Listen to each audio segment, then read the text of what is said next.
ඔයාලගේ මිදුලේ වුණා. ඔයාලා බලන්න හොඳට ලොකු ඇස්සක් වැහැලි ඉවරුනාට පස්සේ අර එක දිගට මිදුලේ වතුර ගලාගෙන ගිහිල්ලා වැලි පෑදිලා සමහර තැන්වල තියෙනවා වැලි තට්ටුවක් ඇවිල්ලා ඒ වැලි තට්ටුවට කළු පාට වැලි තට්ටුවක්. දැකගන්න.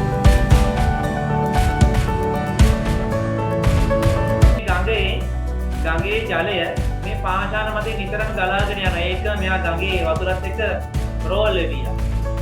ඊළඟට ඔයාලා දැකලා නැද්ද ගඟේ වතුර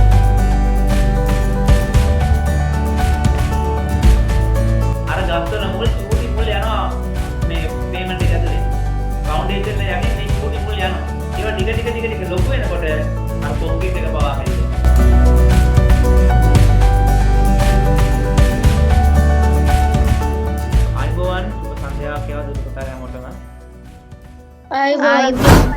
ආයිබෝවන් සර්.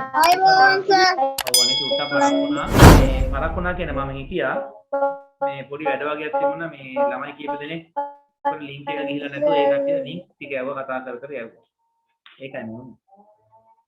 හරි යාලා එන්න ඇති මම හිතන්නේ. මට පේපර් ක්ලාස් එක දැස්සේ ලින්ක් එක ආවේ නැහැ. මොකද මලීෂා? සර් එදා පේපර් ක්ලාස් එක දැස්සේ මට ලින්ක් එක ආවේ නැහැ. දැන් අද ආවෙත් නැද්ද? අද ආවස. එදත් එව්වා. ඔයාට විතරක් වෙනම එවන්න නැතුව හිටියේ නෑ. ගෲප් එකට දැම්මේ.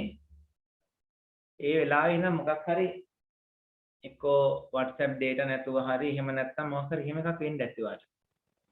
එක්කෝ ඔයා බලන්න කලින් මේ ඔය නංගි හරි මැකුවද දන්නේ නැහැ. හරිද?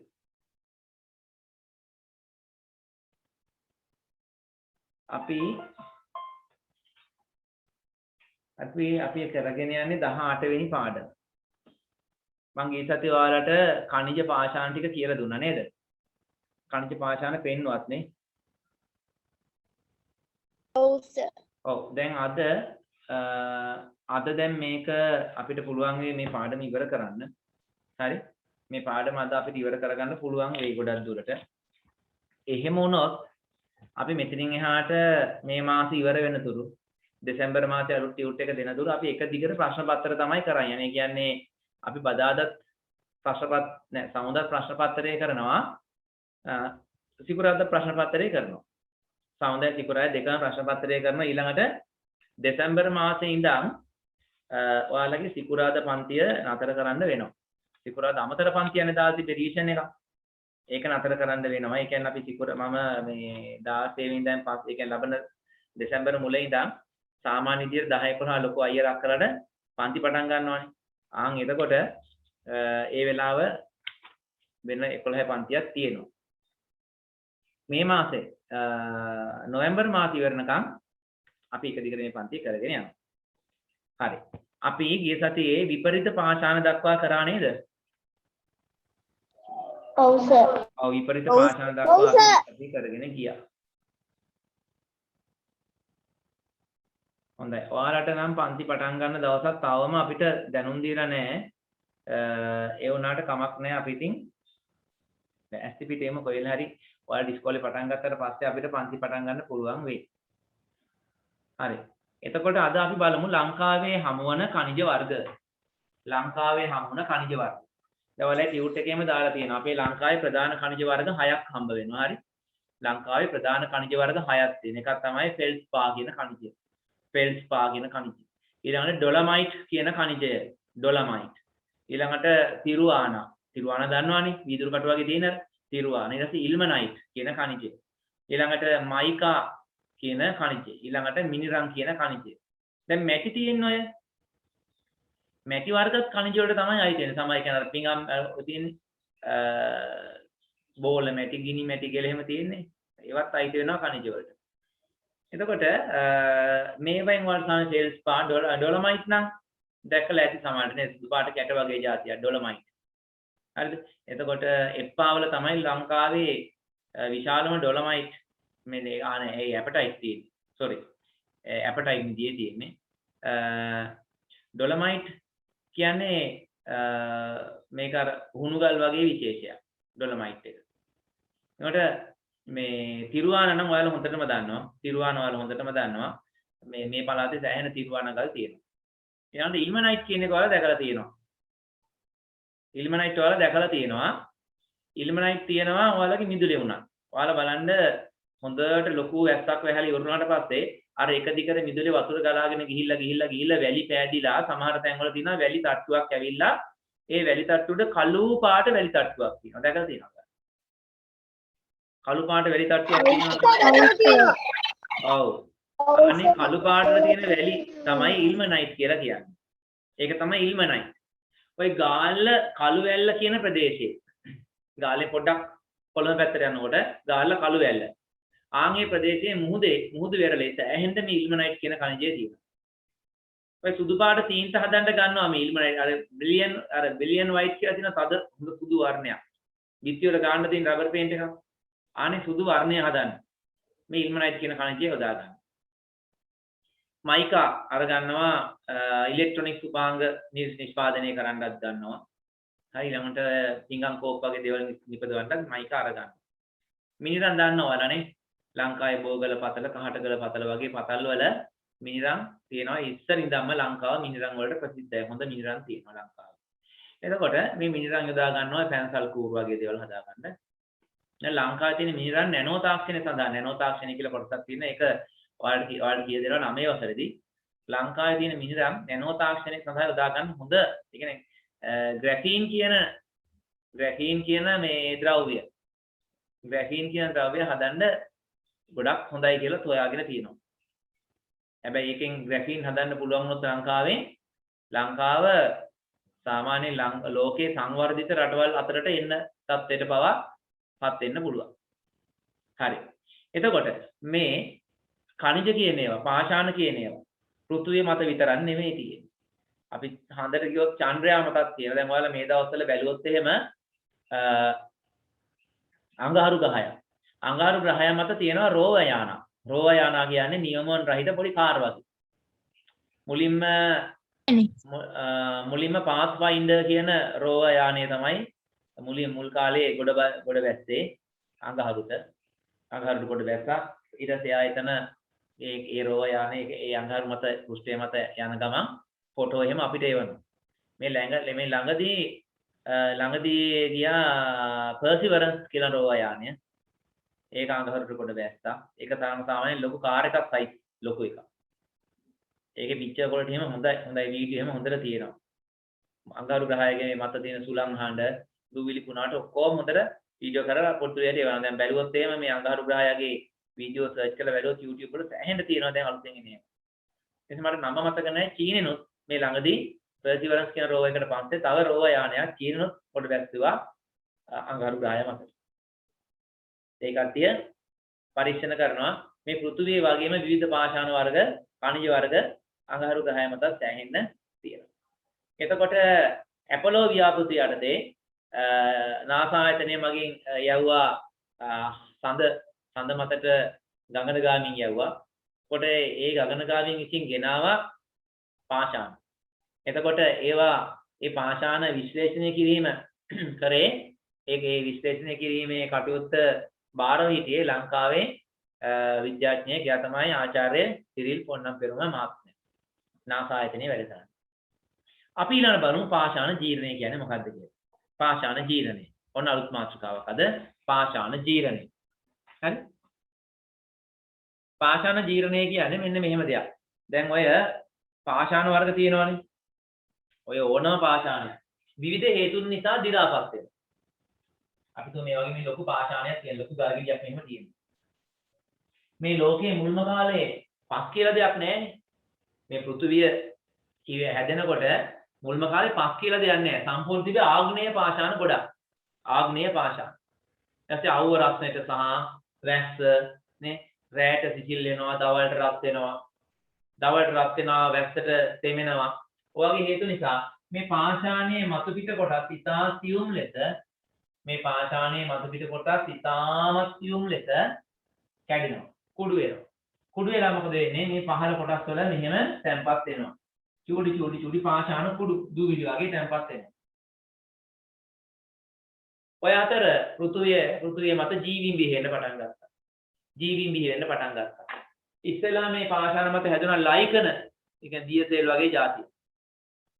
අන්තිමේ ඒව කොටසුත් මේකට එකතු වෙනවා. දැන් ඔන්න බලන්න වැලි තියෙනවා.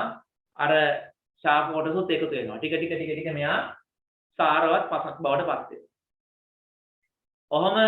ඔහම හැදිච්ච පස් වලින් තමයි දැන් මේ පෘථුවිය මත පිට කොටස වැහිලා තියෙන්නේ. එතකොට මේ පෘථුවියේ අපි ඉතිරස් කඩක් ගත්තොත් මෙන්න මේක බලන්න පුළුවන් ඔයාලට. ඔයාලා ගෙදර টয়ලට් වලක් වගේ එකක් කැපුවොත්, ගෙදර ලිඳක් හැරුවොත්, টয়ලට් වලක් කැපුවොත්, ලිඳක් හැරුවොත් ඔයාලට මේක බලා ගන්න පුළුවන්. හරිද?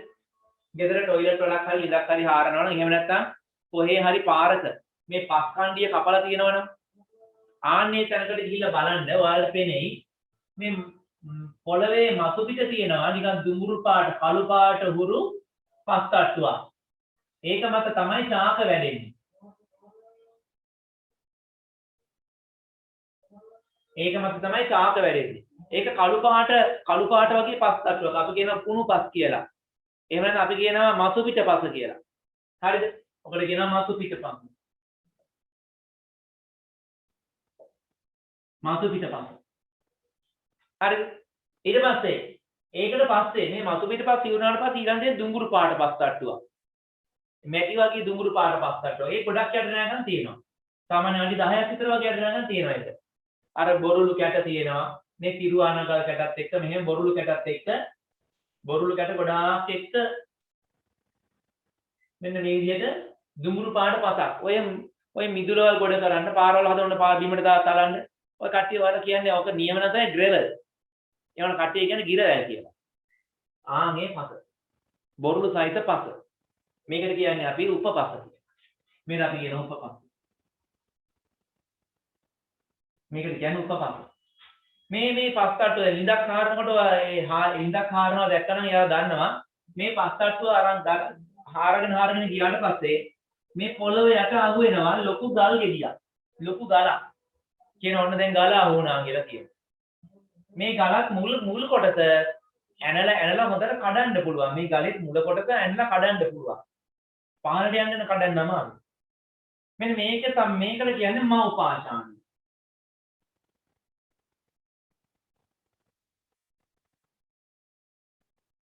මේකට කියන්නේ මව් පාෂාණ. මතු පිටපස, උපපස, යටම තියෙන එක මව් පාෂාණය. යටම තියෙන එක මව් පාෂාණය. හරිද? එතකොට මේක වෙන්නේ කොහොමද? මේ යටම තියෙන මව් පාෂාණය දි รา පත් වෙනවා. ඒ විවිධ හේතු නිසා. හරිද? පාෂාණය දි รา පත් වෙන්න හේතු තියෙනවා කීපයක්. එකක් තමයි භෞතික ජීර්ණය. එකක් භෞතික ජීර්ණය.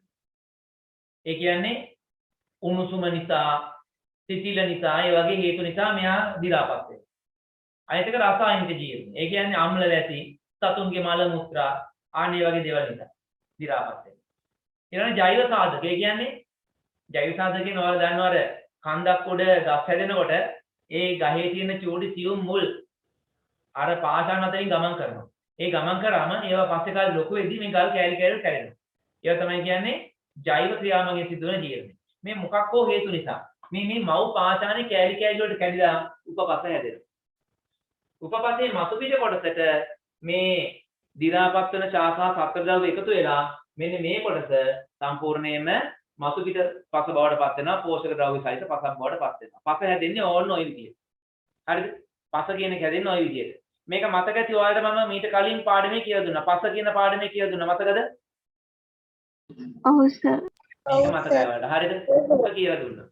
හරි. එතෙන්දී කියලා දුන්නා මව් පාෂාණය ජීර්ණය වීමෙන් උපපස හැදෙනවා. උපපස තවදුරටත් ජීර්ණය වීම සහ කාබනික ද්‍රව්‍ය එකතු වීම මතු පිටපස හැදෙනවා. මොකද්ද මේ ජීර්ණය? මෙතෙන්දී අපි කතා කරන්නේ මේ ජීර්ණය ගැන. හරි? ජීර්ණයේ ආකාර තුනයි. පළවෙනි තමයි භෞතික ජීර්ණය. දෙවෙනි එක රසායනික ජීර්ණය. තුන්වෙනි එක ජෛව සාධක මගින් සිදුවන ජීර්ණය. අපි මේ ටික ලියාගෙන ඊට ටික සාකච්ඡා කරමු.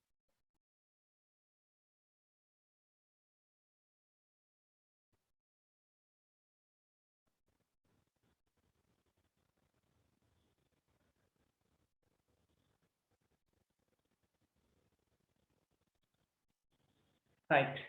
අපි දැන් වෙන වෙනම බලමු. මොකද්ද භෞතික ජීර්ණය කියන්නේ? මොකද්ද රසායනික ජීර්ණය කියන්නේ? ඊළඟට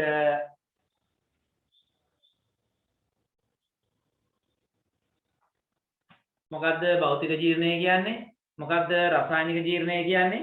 ඊළඟ ජෛව සාධක මගින් සිදුවන ජීර්ණය කියන්නේ මොකද්ද කියලා බලනවා. හරිද? ඉස්සෙල්ලා බලමු භෞතික ජීර්ණය. භෞතික ජීර්ණය කියන්නේ මෙන්න මෙහෙම එකක්. හරිද? තාපය.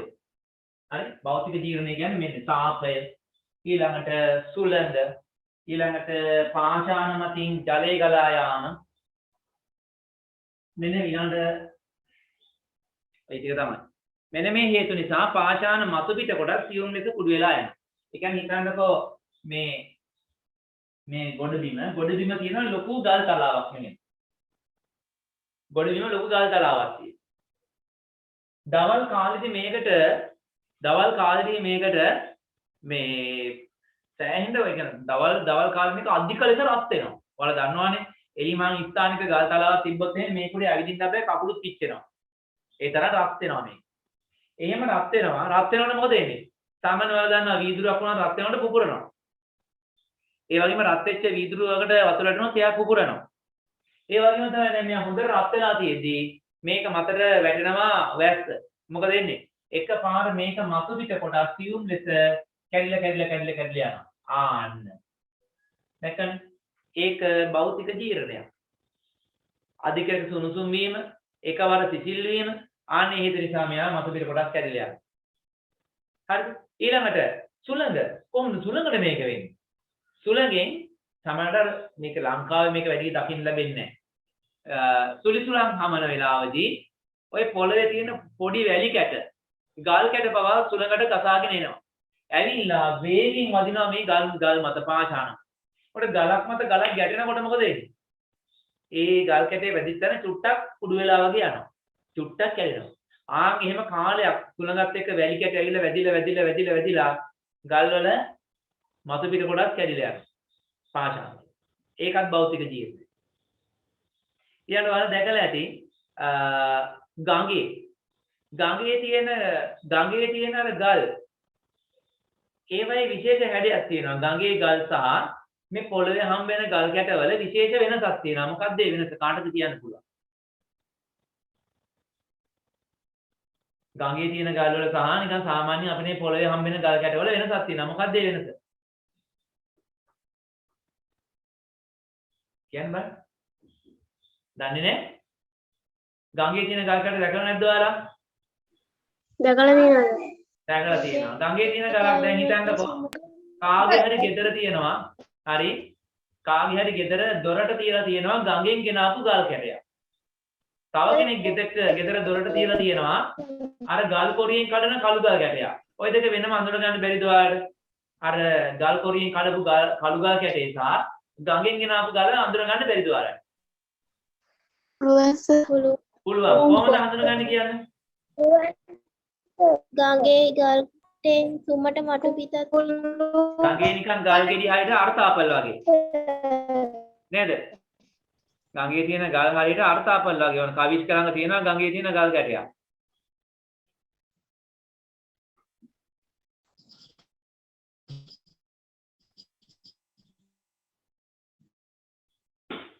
දැන් කවිස්ක පේනවා තඩි ගල් ගෙඩියක් පේනවා නම් කවිස්ක පේන්නේ නැහැ. පොඩ්ඩක් පිටිපස්සට ගත්තා නම් අනිත් පැත්තට පේනවා කවිස්ක. ගල් ගෙඩියක්ද බණිස් ගෙඩියක්ද? දැක්කනේ? ඒක බෝල ගලක්. ඒකට හේතුවක් තියෙනවා.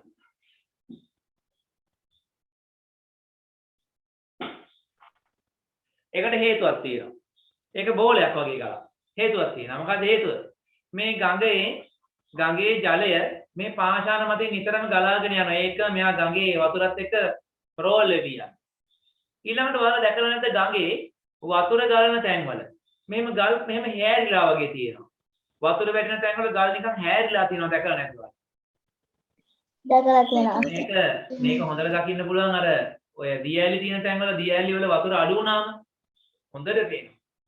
දියඇලි තියෙන තැන්වල දියඇලි වතුර අඩු වුණාම දියඇලි වතුර වැටෙන තැන තියෙන ගල් මෙහෙම හැරිලා ගිහිල්ලා. ඇයි ඒ? වතුර වැටිලා ඒ ගල් වල මතු පිට කොටස් ගෙවිලා ගිහිල්ලා අවසානයේ හැරිලා යනවා.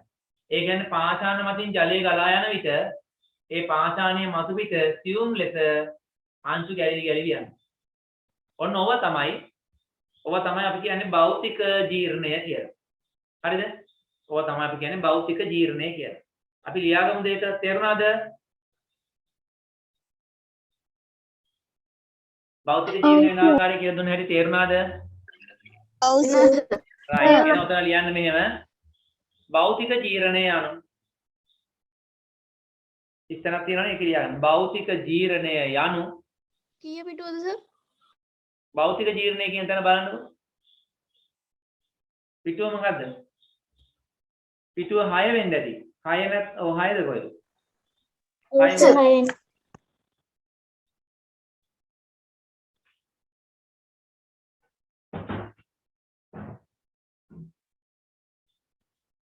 භෞතික ජීර්ණය යනු තාපය කමාවක් සුළඟ කමාවක්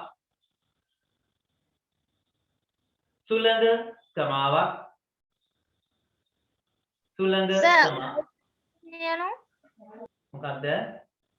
භෞතික ජීර්ණය තාපය කමාවක් සුළඟ කමාවක් ගලා යන ජලය. භෞතික ජීර්ණය යනු තාපය කමාවක් සුළඟ කමාවක් ගලා යන ජලය වැනි ගලා යන ජලය වැනි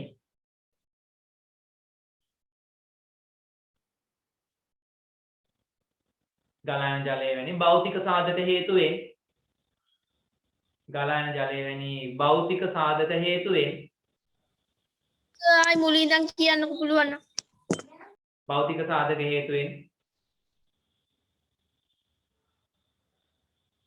පාෂාණ කුඩා කැබලි වලට පත්වීම.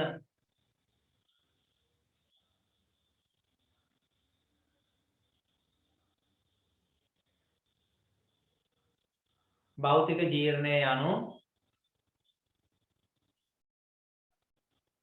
තාපය කමාවක් සුළඟ කමාවක් ගලා යන ජලය වැනි භෞතික සාධක හේතුවෙන්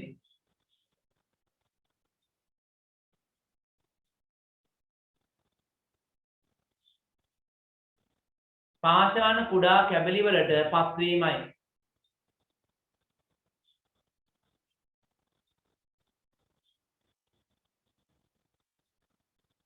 පාෂාණ කුඩා කැබලි වලට පත්වීමයි.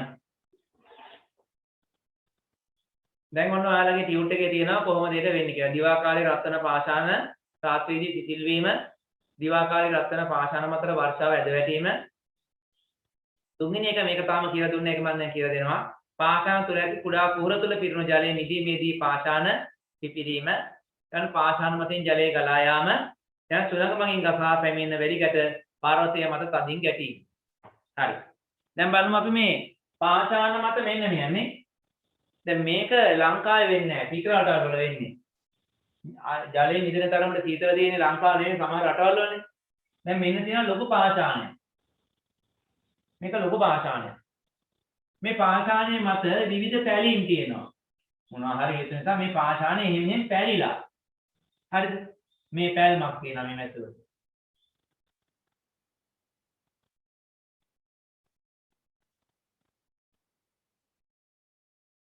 ඔහොම පැලීම් තියෙනවා.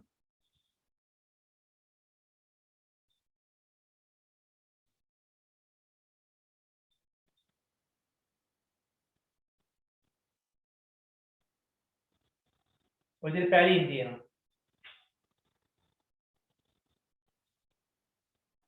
දැන් මට මෙන්න මේකට උත්තරයක් දෙන්න. බෝතලයකට වතුර පුරවලා කට ළඟටම. බෝතලයකට කට ළඟටම වතුර පුරවලා හොඳට මූඩිය වහලා අපි ෆ්‍රිජ් එකේ තියනවා මේක සිසිල් වෙන්න. උඩ කොටසේ අයිස් වෙනකම්. අර බෝතලේ සම්පූර්ණයෙන් ඒක ඇතුලේ තියෙන ජලය අයිස් බවට පත් වෙන විට බෝතලෙට මොකද වෙන්නේ? පුපුරනවා. බෝතලේ පුපුරනවා කෑලි වලට යනවා. හරිද?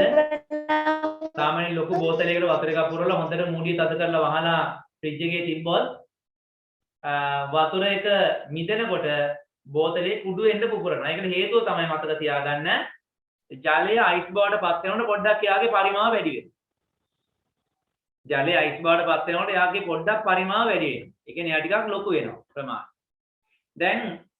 දැන් මෙන්න මේ විදිහට වර්ෂා ජලය මේ කුහර ඇතුලේ පිරෙනවා.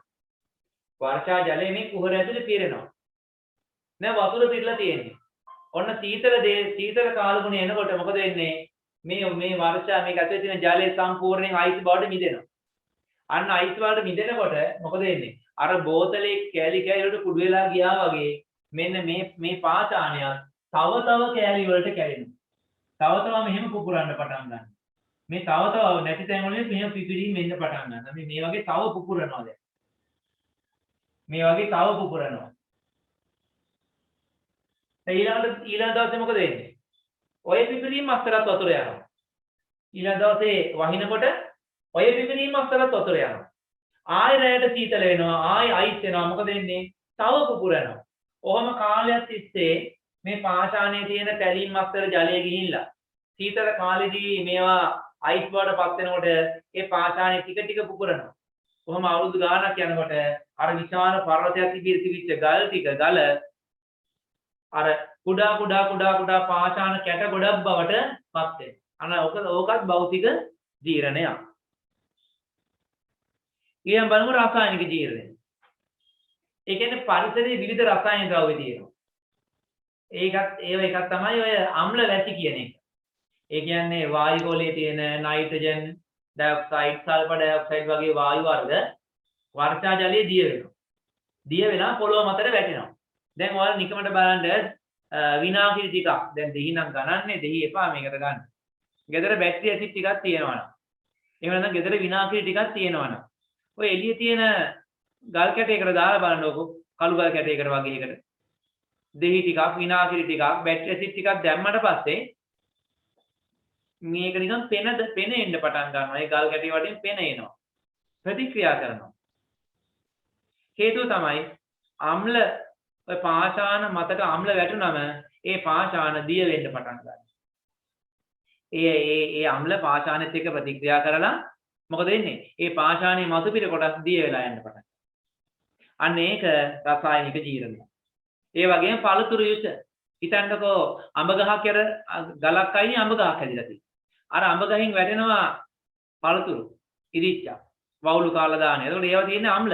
ඇඹුල් රහක් තියෙනවනේ. ඒ අම්ලත් එක්ක මේ පාෂාණය ජීර්ණය වෙන්න පුළුවන්. ඊළඟට ඔය මෙහෙමත් ගන්න පුළුවන්. ඉතින් ඔය මොනවාද සතුන්ගේ මල මුත්‍රාවල තියෙන මල මුත්‍රාවල අම්ල ස්වභාවයක් තියෙනවා. හැබැයි ඒක ජෛව සාධකයකට තමයි දාලා තියෙන්නේ. හරි? ඔන්න ඔය වගේ ක්‍රමවලට මේ පාෂාණයේ මතු පිට තියෙන කොටස් දිලාපත් වෙනවා අම්ල නිසා. හරි? ඒකට කියන්නේ අපි රසායනික ජීර්ණය කියලා. ඒක ලියාගමු ඉක්මනට.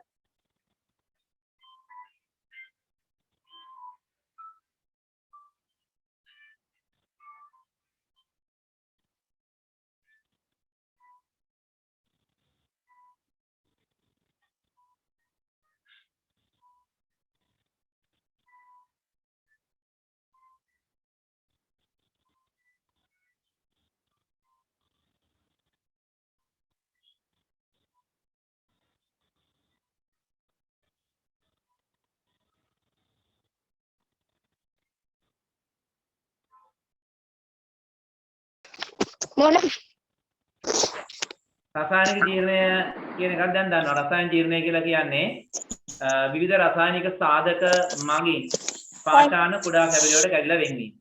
ජෛව සාධක මගින් සිදුවන ජීර්ණය බලමු අපි ඊළඟට. හරි? දැන් මේක තමයි ශාකා සතුන්ගේ ක්‍රියාකාරීත්වය නිසා සිදුවන ජීර්ණය තමයි ජෛව සාධක මගින් සිදුවන ජීර්ණය කියලා කියන්නේ. දැන් හිතන්නකො මෙන්න මේ විදිහට පාෂාණය දැන් ඔය පිපිරිච්ච පාෂාණයක් තියෙනවා. ඕක අතර දැන් ජලයක් කරනවා. වාටේ තියෙන දූවිලිත් ඇවිල්ලා මේක ඇතුලේ මොකක් හරි පැලයක් හැදෙනවා මෙහෙම. මේක ඇතුලේ ගහක් හැදෙනවා. එහෙම හැදෙනවනේ. මේ ඇතුලේ මෙහෙම ගස් හැදෙනවා. ඔය කන්දේ හැදෙන්නේ ওই විදිහටනේ. හරිද? මේ විදිහට මේ ඇතුලේ මේ ගස් හැදෙන්න පටන් ගන්නවා. මේවා දැන් ටික කාලයක් ඇද්දි ලොකු වෙනවා. ලොකු වෙලා මොකද මේ ලොකු වෙනකොට මේ පාෂාණය තුරට ගිය මුල් ටික විශාල වෙද්දී මේ පාෂාණය කැඩිලා යනවා. දැන් බලන්නකෝ ඔයාලා දැකලා ඇති. ඔයාලගේ ගේ ළඟ තියෙනවා නම් අඹ ගහක්, කොහොඹ ගහක්, කොස් ගහක් වගේ ගස් තියෙනවා නම් ටික කාලයක් යනකොට ඔයාලගේ ගෙදර බිත්ති පුපුරනවා අමාරුයි. එහෙනම් වටේ දින පේමන්ට් එක පුපුරනවා. හේතුව තමයි අර ගස්වල මුල් චූටි මුල් යනවා මේ පේමන්ට් එක ඇතුලේ. ෆවුන්ඩේෂන් එක යකින් මේ චූටි මුල් යනවා. ඒවා ටික ලොකු වෙනකොට අර කොන්ක්‍රීට් එක පවා හැදිලා. ආන්න එක තමයි හේතුව. හරි.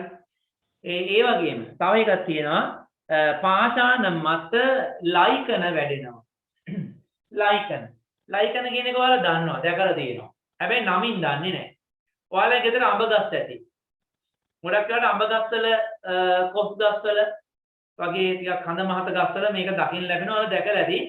ඒ ගහේ කඳේ නිකන් මෙන්න මේ වගේ හැඩේ නිකන් අමුතු හැඩයකින් කොළ පාට පැල්ලම් තියෙනවා පොතු වගේ. නිකන් අලුවන් හැදුනා වගේ. දැකලා නැද්ද ගස්වල කඳේ අඹ ගස්වල එහෙම මේ වගේ කොළ පාට පැල්ලම් තියෙනවා. මේක නැද්ද? අන්න ඒවා තමයි ලයිකන කියලා කියන්නේ. ඒවා තමයි ලයිකන. හරිද? මේ ලයිකන පාෂාණ මත වැඩෙනකොට මේ ලයිකන මගින් නිකුත් කරන ආම්ලික ද්‍රව්‍ය. ආම්ලික ද්‍රව්‍ය නිසා මේ පාෂාණය මතු පිට දිරාපත් වෙනවා. හරි? පාෂාණ මතු පිට දිරාපත් වෙනවා. එතකොට අපි හිතමුකෝ මේ පාෂාණයක් මත ඒ කියන්නේ ගලක් උඩින් හරක් රංචුවක් නිතර ගමන් කරනවා. එක්ක එළුව රංචුවක් නිතර ගමන් කරනවා. කැලෑවක හිතන්නකෝ. නිතරම ඔය සත්තු ගමන් කරන පාරක් ගත්තොත් ඒ පාරේ එයාලගේ කකුල් වල කුර ගැටිලා ඒක නිකන් පාර හැදෙනවා. වැඩි ඕනේ කූඹි රංචුවක් යනකොට දිම දිගේ පොඩියට පාර හැදෙනවනේ. ආන් ඒ වගේ ලොකු සත්තු නිතර යන එන පාරේ තියෙන පාෂාණ ඒ සතුන්ට පෑගිලා එයාලගේ කුර ගැටිලා සමහර සත්තු ඔයාලගේ අං වලින් ඇනලා එයාගේ මතු පිට කොටස් කැඩිලා යනවා. අන්න ඒකයි තියෙන්නේ ජෛව සාධක මගින් සිදුවන ජීර්ණය. ඊළඟට මේ අපි ත්‍රිවිධ ක්‍රම දානනේ බෝර දානවා කුළු ගෙඩියෙන් ගහනවා යන්ත්‍ර යොදාගෙන මේ පාෂාණ කඩලා දානවා. අන්න ඒකයි තියෙන්නේ ජෛව සාධක මගින් සිදු කරන ජීර්ණය. හරිද? එතකොට ජෛව සාධක මගින් සිදුවන ජීර්ණයට සාධක හතරක් තියෙනවානේ. මේ උදාහරණ හතරක්. ශාක මුල් පාෂාණ තුලින් ගමන් කරලා ඒවා විශාල වෙද්දී පාෂාණ කැබිලට කැඩී. ඊළඟට පාෂාණ මත ලයිකන වගේ සුද්ධ ජීවීන් වර්ධනය වෙලා එයාලගේ නිකුත් කරන ශ්‍රාවයන් නිසා පාෂාණ දිරාපත් වෙනවා. ඊළඟට සතුන්ගේ කුරහා අං සතුන්ගේ පාද සහ එයාලගේ ඔළුවේ තියෙන අං වලින් මෙයාලා ඇන්නලා මේ පාෂාණ මතු පිට කොටස් කැඩිලා යනවා. ඊළඟට මිනිසා විසින් විවිධ ක්‍රම යොදාගෙන පාෂාණ කුඩා කැබලි වලට කඩලා දානවා. ඔන්න ඕක තමයි ජෛව සාධක මගින් සිදුවන ජීර්ණය. හරි. දැන් අපි බලමු මෙන්න මෙහෙම දෙයක් වෙනවා. මේ ලෝකෙ ඉස්සෙල්ලාම ඇතිවෙච්ච පාෂාණ වර්ගය මොකක්ද කියලා මම ගියහදී කියලා දුන්නා. මැග්මා. නෑ මැග්මා කියන්නේ පාෂාණයක් නෙමෙයි. ආග්නේය පාෂාණ.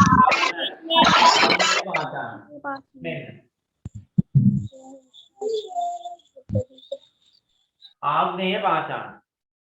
හරිද? ආග්නේය පාෂාණ. මේ ආග්නේය පාෂාණ තිබුණේ මුලින් මේ ආග්නේය පාෂාණ ටික ජීර්ණය වෙනවා. හරිද? ජීර්ණය වෙනවා. ඒ කියන්නේ අර ඔය දැන් කියපු කොටස් කියපු මොකක් හරි ක්‍රම මගින් ආග්නේය පාෂාණ ජීර්ණය වෙලා හැදෙනවා අවසාදිත පාෂාණ. මේ අවසාදිත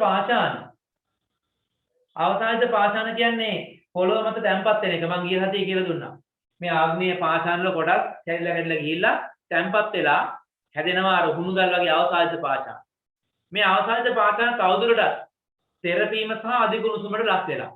තෙරපෙනවා අධික උණුසුමට ලක් වෙනවා. ලක් වීම නිසා මොකද වෙන්නේ? මේවා විපරිත පාෂාණ බවට පත් වෙනවා.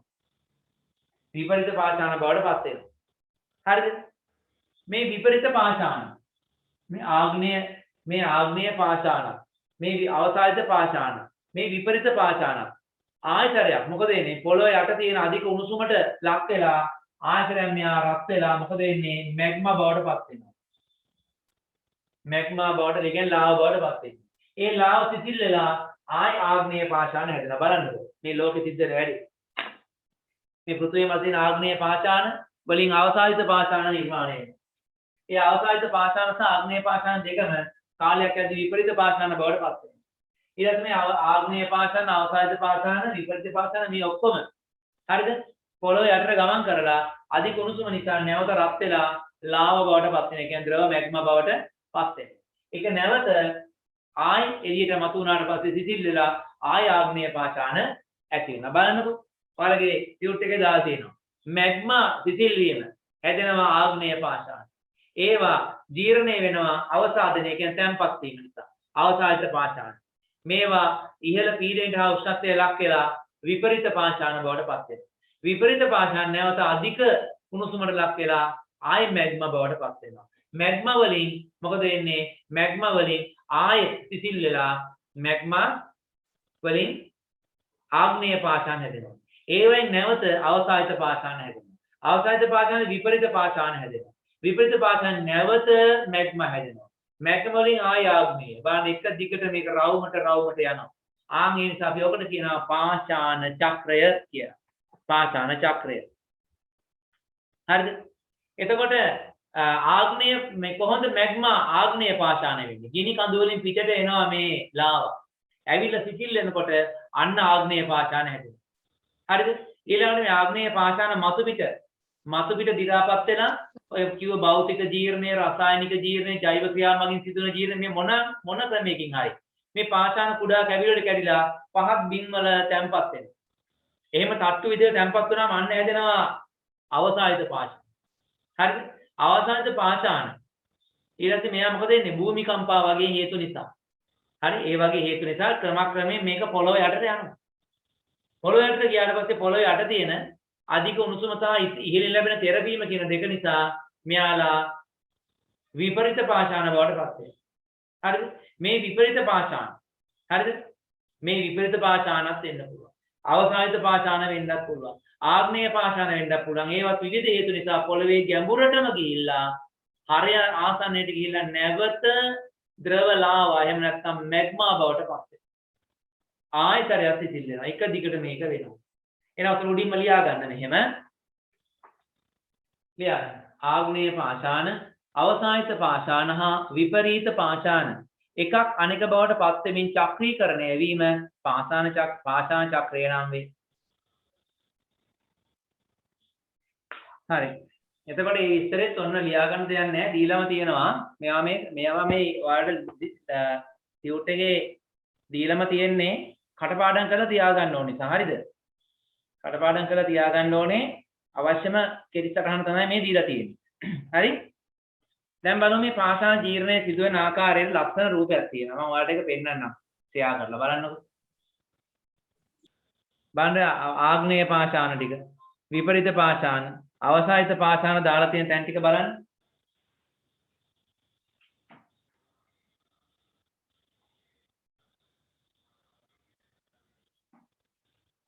බලන්න ඔතන ඔයාලට හොඳට පේනවා ඇති. ගිනි කන්දක් පුපුරලා එළියට එනවා ලාවා. එතනින් තමයි ආග්නේය පාෂාණ හැදිලා තියෙන්නේ. පේනවද? ඊට පස්සේ ඒවා බාණ්ඩ තියෙනවා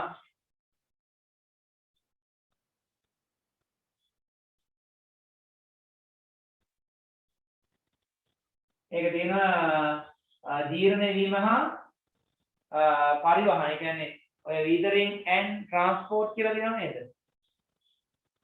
ඒ කියන්නේ ජීර්ණය වෙනවා. ට්‍රාන්ස්පෝර්ට් කියලා කියන්නේ ඒක ගලාගෙන ගසාගෙන යනවා ජලයේ තියෙන තැන් වලට. ඒ කියන්නේ අර පහත් බිම් කරා යනවා. ඒ ගිහිල්ලා ජලාශවල පතුලේ තැන්පත් වෙනවා. හරිද? ඒ ගිහිල්ලා ජලාශයේ පතුලේ තැන්පත් වෙනවා. ජලාශයේ පතුලේ තැන්පත් වුණාට පස්සේ එතන හැදෙන්නේ අවසාදිත පාෂාණ. පේනව නේද? එතන අවසාදිත පාෂාණ. ඒවා තව තවත් ඉහළින් තියෙන පස්තට්ටුව මගින් තද වෙලා සහපොළොව යට තියෙන උණුසුම නිසා විපරීත පාෂාණ බවට පත් වෙනවා. ඒ විපරීත පාෂාණ ක්‍රමක්‍රමයෙන් පොළොව තුලට තල්ලු වෙලා නැවත මැග්මා බවට පත් වෙනවා. ආය ආග්නේය පාෂාණ හැදෙනවා. right. අපි ඊළඟ කොටස තියෙන්නේ ඛනිජ පාෂාණ වල තිරසර භාවිතය. ඔන්න මේ වචනේ අලුත් වචනයක්. තිරසාර භාවිතය. එහෙම නැත්නම් තිරසර භාවිතය. තිරසාර කියලා කියනවා, තිරසර කියලා කියනවා. හරි. මේ තිරසාර භාවිතය කියලා කියන්නේ මොකක්ද කියලා බලමු අපි. තිරසාර භාවිතය කියලා කියන්නේ මතු පරම්පරාවටත් ඉතිරි කරමින් නැනවත් ලෙස පරිහරණය කිරීම. මතු පරම්පරාවට ඉතිරි කරමින් නැනවත් ලෙස පරිහරණය කිරීම. ඒ කියන්නේ මෙහෙම. හිතන්නකෝ දැන් වර්තමානයේ තියෙන දැන් හිතන්න ඔයාලා ගෙදරට ගේනවා ලොකු කේක් එකක්. හරි ඔන්න ආගන්න. ඔයාලා ගෙදරට ගේනවා ලොකු කේක් එකක්. කේක් කිලෝ එකක් ගේනවා.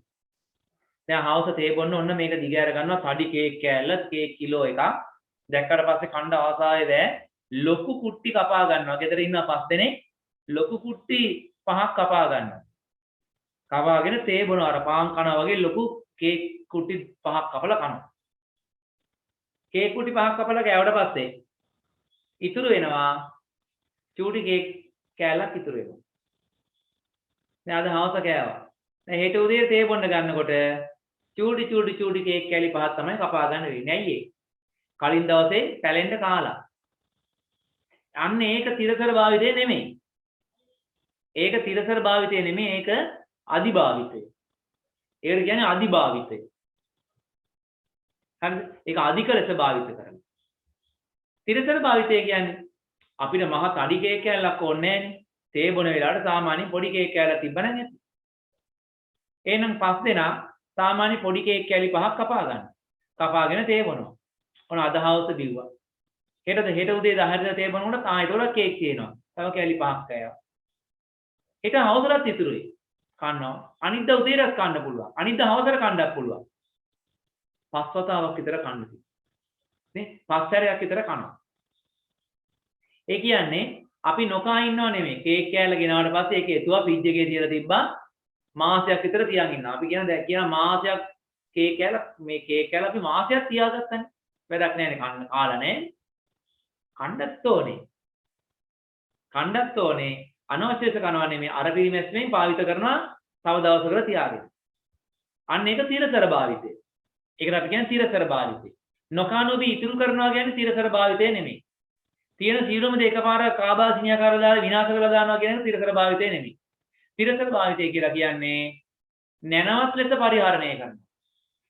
ඒ කියන්නේ අවශ්‍ය ප්‍රමාණය අත්‍යවශ්‍ය ප්‍රමාණය විතරක් භාවිත කරනවා. අනිත් ටික ඉතුරු කරනවා මතු පරම්පරාවට ඉදිරි අනාගතයට හෙට දවස් උදෙසා ඉතුරු කරනවා. ඒක තමයි තිරසර භාවිතය කියලා කියන්නේ. ඒකට ඛනිජ හා පාෂාණ කියන ඒවා අලුතෙන් ඇති වෙන්න අවුරුදු මිලියන ගාණක් යනවා. දැන් මේ වර්තමානයේ තියෙන ඛනිජ පාෂාණ මේ එකපාර දවසෙන් දෙකෙන් ඇති වෙච්ච නෙමෙයි. ඒවා ආයි නැවත වතාවක් ඇති වෙන ආයතරයක් පාෂාණ චක්‍රයේ ක්‍රියාත්මක වෙලා ඔය විපරිත පාෂාණ ආග්නේය පාෂාණ බවට පත්නේ. මොකද්ද ආග්නේය පාෂාණ අවසායිත පාෂාණ විපරිත පාෂාණ ද්‍රව මැග්ම බවට පත් වෙලා ගිනි කඳු වලින් එළියට ඇවිල්ලා ආයතරයක් ආග්නේය පාෂාණ බවට පත් වෙලා ඒ ක්‍රියාවලිය වෙන්න අවුරුදු මිලියන ගාණක් යනවා. මේ ලේසියෙන් අධේක කරන දෙයක් නෙමෙයි. ඒ නිසා ඛනිජ පාෂාණ කියන දේවලුත් මේ ඉක්මනින්ම නැවත ඇති වෙන්නේ නැති නිසා අපි ඒවත් භාවිත කරලා ගන්න ඕනේ ආන් අර විදියට. කොහොමද? අපිත් පාවිච්චි කරනවා.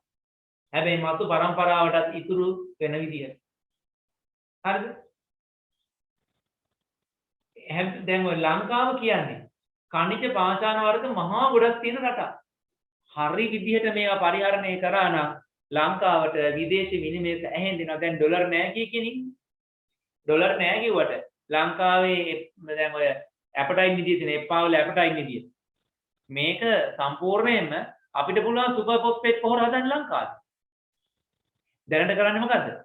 ඇපටයිට් නිදියෙන් ඇපටයිට් කියන ඛනිජය අරගෙන අර කන්ටේනර් ගණන් පුරව යවනවා ජපානයට. මේ වෙන රටවල වලට යවනවා. ඒ කට්ටිය මොකද කරන්නේ? ඒකෙන් සුපර් ෆොස්ෆේට් කියන පොහොර හදලා ලංකාවට විකුණන සල්ලි වලට. වැඩක් නැහැ. හිතන්නකෝ මෙහෙන් ලංකාවට යවුවා කියලා කන්ටේනර් පෙට්ටි 10ක් පුරවල ඇපටයිට්. ඒ කට්ටිය එතකොට අපි මොකද කරන්නේ? මෙහින් ඇපටයිට් යනවා කන්ටේනර් පෙට්ටි 10ක් ජපානයට. අපිට කිසියම් මුදලක් ලැබෙනවා. දැන් ඊළඟ මොකද කරන්නේ? ඇපටයිට් වලින් හදන පොහොර තමයි සුපර් ෆොස්ෆේට්. දැන් ජපානයෙන් අපිට සුපර් ෆොස්ෆේට් දෙනවා. අපි අර ඇපටයිට් විකුණලා ගත්ත සල්ලි ඔක්කොම ආයි ජපානට දෙනවා. දීලා සුපර් ෆොස්ෆේට් කන්ටේනර් එකක් ගේනවා. බලන්නකෝ ඇපටයිට් දුන්න කන්ටේනර් 10ක් ගෙන්නන්නේ එක සුපර් ෆොස්ෆේට් එකයි. ඉතින් අපිට බැරිද ලංකාවේ ඇතුළේ ඔක හදන්න? පුළුවන්. ලංකාවේ හදන්න පුළුවන්. ඒ වුණාට හදන්නේ නැහැ. ඇයි හදන්නේ නැත්තේ? හදන්නේ නැත්තේ මේක දියුණු වෙනවට මම දන්නේ මොකක්ද හේතුව කියලා මේ පාලකයෝ තමයි ඔක කරන්න ඕනේ ඉන්න කට්ටිය. ඒ කට්ටිය ඒක කරලා නැහැ. මේ ඉස්සරහට හරි ඒක කරයි කරොත් හොඳයි. ඇත්තටම ලංකාවේ තියෙන ඇපටයිට් එහෙම පිටරට පටවනවා වෙනුවට අපිට අපි ලංකාවේ හැදුවනම් සුපර් ෆොස්ෆේට් කියන පොහොර. දැන් රුපියල් 5000යි කියන පොහොර බෑග් එක රුපියල් 200 300 මිලදී ගන්න පුළුවන් තත්ත්වයටපත් වෙනවා ලංකාව තුළ. උපරිම රුපියල් 500ක් වෙයි. 5000ට තියෙන එක 500 අඩු කරන්න පුළුවන් පොහොර ගොල්. ඒ වගේම අපි දැන් කරන්නේ පිටරටින් පොහොර ගන්න එක. අපිට පුළුවන් මෙහෙන් පිටරටට පොහොර විකුණන්න. විකුණන විශාල විදේශ විනිමයක් අපිට ලබා ගන්න පුළුවන්. කරන්න දේවල් ඕන තරම් තියෙනවා ඩොලර් නෑ කී කෑ ගහනවා වෙනවා. ඒවට කරන්නේ නෑ. ඉතින් ඇයි කියලා දන්නේ නෑ. ඔයාලවත් රට බාර අරගෙන ඉස්සරහට අනාගතයේදී ඒ වයින් ප්‍රයෝජනයක් අරගෙන මේ රට ගොඩනගන්න. එච්චරයි කරන් තියෙන්නේ ඉල්ලීම. ඒකට ලංකාවේ විවිධ khනිජ වර්ග තියෙනවා. ඇපටයිට් තියෙන එප්පාවල. ෆොස්ෆේට් පොහොර නිෂ්පාදනයේ යොදාගෙන වගුව දාලා තියෙනවා. හරි. ඩොලමයිට් තියෙනවා මහනුවර මාතරේ බදුල්ල හබරන් රත්නපුර කියන ප්‍රදේශවල තියෙනවා. කුණු නිෂ්පාදනයේට සහ පොහොර නිෂ්පාදනයේ බාන පොහොර ලංකාවේ හදන්න පුළුවන්. ඩොලමයිටුත් තියෙනවා ලංකාවේ. ෆෙල්ස්පා තියෙන්නේ කොස්ලන්ද තලගොඩ කියන ප්‍රදේශවල තියෙනවා පිඟන් කර්මාන්තයේට වීදුරු නිෂ්පාදනයට යොදා ගන්න. ඉල්මනයිට් පුල්මුඩේ තියෙනවා ගාල්ල කළුඇල්ල කියන ප්‍රදේශයේ තියෙනවා තීන්ත නිෂ්පාදනයේ ඊළඟට ටයිටේනියම් කියන ලෝහය නිෂ්පාදනයේ. සැහැල්ලු ශක්තිමත් ලෝහයක් ටයිටේනියම්. මිනිරා බෝගල පතල කහටගල පතල කොළොන්න පතල කියන පතල් වල තියෙනවා මිනිරන් සෑහෙන්න මේවා යොදා ගන්නවා පැන්සල් නිෂ්පාදනය කරන්න. අර යකඩ උණු කරන බඳුන් ඒවට තමයි කියන්නේ කෝව කියලා. යකඩ උණු කරන බඳුන් වලට තමයි කියන්නේ කෝව කියලා. එනේ කෝව නිෂ්පාදනය කරන්න. ඊළඟ ලීසි ද්‍රව්‍ය ඒ කියන්නේ ග්‍රීස් වගේ ද්‍රව්‍ය වෙනුවට යොදන දේවල් තියෙනවා ලීසි ද්‍රව්‍ය. හරිද? ආන්න ඒවා නිෂ්පාදනය කරන්න යොදා ගන්න. ඊළඟ මයිකා කියන්නේ මැටි වර්ගයක්. හරිද? වාරිය පොළ කියන ප්‍රදේශයේ තියෙනවා ගොඩක්. හල්දුම් මුල්ල මාදම්පේ කියන ප්‍රදේශවලත් තියෙනවා. මේවා ගොඩක් වෙලාට ගන්නේ විදුලි හා ඉලෙක්ට්‍රොනික උපකරණ. ඒ වගේ උපකරණ මයිකා කියන මැටි වලින් වහනවා. හානි වෙනවට. තියෙනවද මැටි වගේ වලින් වහපු පරිපත කොටස් තියෙනවා ওই විදුලි උපකරණ වල. ඊළඟට විදුලි කාන්දුවින් වළක්වන්න ඒවයි මයිකා කියන මැටි වර්ගය දාලා තියෙනවා. අර කෙයොලින් කියන්නේ කීරි මැටි. මේක යොදාගන්නේ පිඟන් කර්මාන්තයේ. කොරලැස්ගම මීටියාගොඩ කියන ප්‍රදේශවල තියෙනවා පිඟන් කර්මාන්තයේ. ඔය ප්ලෝටයිල් එහෙම හදන්න ඕක අවශ්‍යයි. එතකොට ඇත්තටම khනිජයක් අරගෙන ඒ කියන්නේ ඩොලමයිට් අරගෙන ඩොලමයිට් විදිහට පිටරටට විකුණනවට වඩා ඇපටයිට් අරගෙන ඇපටයිට් විදිහට පිටරටට විකුණනවට වඩා ලංකාවේ තියෙන මිනිරම් විදිහට පිටරටට විකුණනවට වඩා හරිද ලංකාවේ තියෙන ඉල්මනයිට් විදිහට පිටරටට දෙනවට වඩා අපිට පුළුවන් නම් මේකේ නිෂ්පාදනයක් කරන්න. ඒ කියන්නේ අපි හදනවා ලංකාවේ තීන්ත ඉල්මනයිට්. අපි හදනවා ලංකාවේම ටයිටේනියම් ලෝහය. පුළුවන් අපිට ඕන තරම් තියෙනවා ටයිටේනියම්. ඉල්මනයිට් අපිට ඕන තරම් තියෙනවා. ඉතින් අපිට ටයිටේනියම් හදන්න පුළුවන්. ඉතින් ගුවන් යානා සමාගම් අපෙන් ගන්නවා ඒකට ටයිටේනියම්. නේද? අපි තීන්ත නිෂ්පාදනය කරනවා. ඒතකොට මුළු ලංකාවට පිටරටින් තීන්ත ගේන්න සල්ලි වියදම් කරන්න ඕනේ නැහැ. ලංකාවේ ඇතුළේම තීන්ත හැදිලා. හරිද?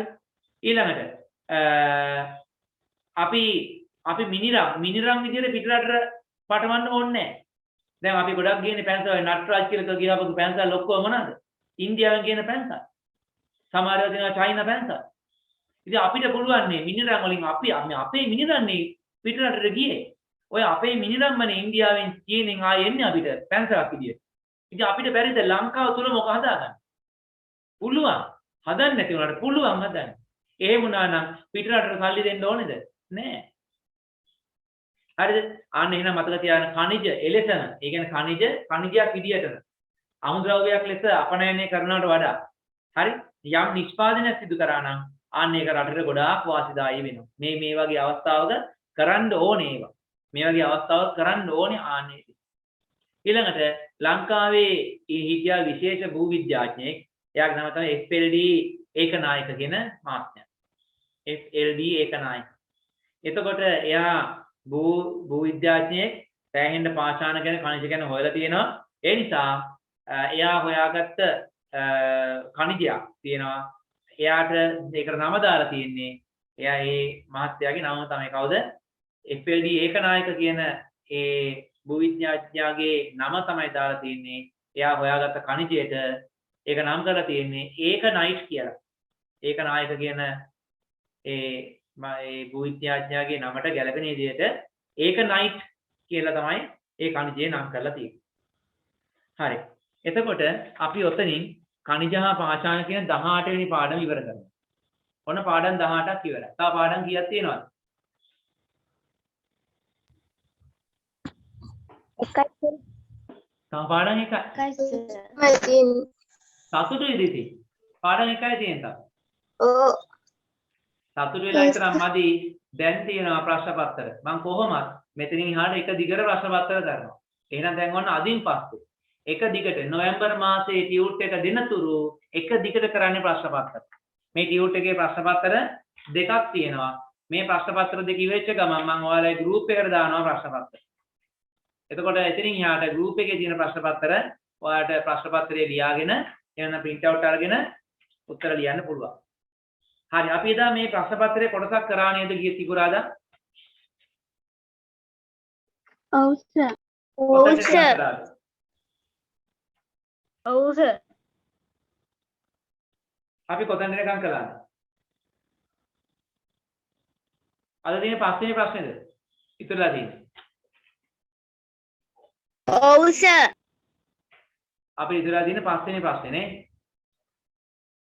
අපි මෙහෙම කරමු. දැන් අද ප්‍රශ්න පත්‍රය කරන්න සමහරව සූදානම් වෙලා නැතුව ඇතිනේ. ඔය khනිජ හා පාෂාණ කියන පාඩමේ මොනවා හරි නොතේරෙන දෙයක් තියෙනවනේ ඉක්මනට අහන්න මගේ. හරි නිහඬතාවයෙන් පෙනී යන්නේ මොකුත් ගැටලු නැති බවයි. ගැටලුවක් නැහැ කියලා තමයි මට හිතෙන්නේ. එහෙනම් අපි මෙහෙම කරමු. කොහොමත් මේ මාසේ සිකුරාදා මේ මාසෙ ඉවරෙන තුරු සිකුරාදාට මේ පන්තිය කරනවානේ. ඒ නිසා ලබන සිකුරාදා පේපරේ ඉතුරු ටික සාකච්ඡා කරනවා. ලබන බදාදා පේපරේ අපි දිගට මෙතකොට අද කවද්ද? අද 15නේ. 19 වෙනිදා ප්‍රශ්න පත්‍රය සාකච්ඡා කරනවා. 22ත් ප්‍රශ්න පත්‍රය සාකච්ඡා කරනවා. 26ත් ප්‍රශ්න පත්‍ර සාකච්ඡා කරනවා. 29ත් ප්‍රශ්න පත්‍ර සාකච්ඡා කරනවා. හරිද? එතකොට දවස් කීයක් තියෙනවද තව? 19 1යි 22 2යි 26 කියන්නේ 3යි 29 කියන්නේ 4යි. තව දවස් 4ක් තියෙනවා. ওই දවස් 4ෙම නොවැම්බර් මාසයේ අවසන් වනතුරු ওই දවස් 4ම එක දිගට අපි කරන්නේ ප්‍රශ්න පත්‍ර. එතකොට බස්නාහිර පළාත් ප්‍රශ්න පත්‍ර අවුරුදු කීපයකව අපි කරනවා. මේ ප්‍රශ්න පත්‍ර ගොඩාක් කරලා විභාගයට ගියාම ඔයාලට ඉතින් ආයේ මුකුත් ඕනේ නැහැ. විභාග ප්‍රශ්න පත්‍රේ 100%ක්ම ලකුණු ගන්න පුළුවන් සීලම දෙනවා. එහෙනම් පාඩම ඉවර නිසා අපි අතර නතර කරමු නේද? පොඩි වෙලාවක ගියේ අපේ භාගයයි තියෙන්නේ. අද පේපර් එක කරන්නේ නැහැ. සිකුරාදාට පේපර් එක කරනවා. එන අදට අපි පන්ති නතර කරනවා. කොටම සුබ රාත්‍රියක්.